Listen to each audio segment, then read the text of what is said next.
Cabin 201. We're right here by the reception area. And though it's very close to guest services, the noise in this public area was not bad at all.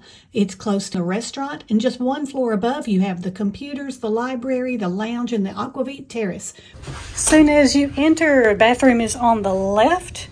This is a switch that can dim or raise the lights. You do have to put your key card in your room to keep the lights on. You can control the thermostat yourself.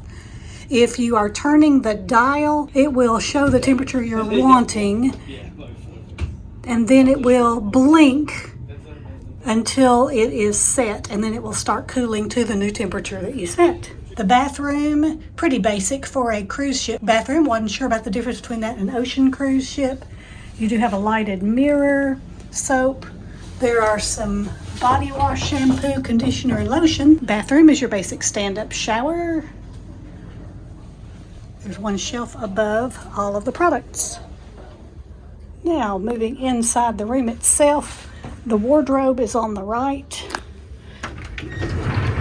There is a safe shelf above, 3 shelves below.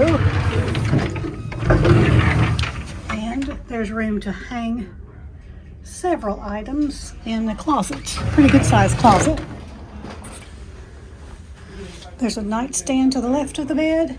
Then to the right of the bed is a nightstand, but it's a little more extended. There is a chair in this room, and it does have a balcony. It's a stool at the desk area, several drawers. You got a refrigerator here, soft close drawers, 2 narrow, 1 deep, 2 more narrow, 1 deep, large desk, lighted mirror, and then the balcony.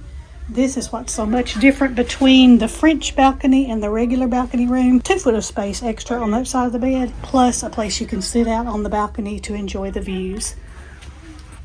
Balcony room 201 on the Viking Kara.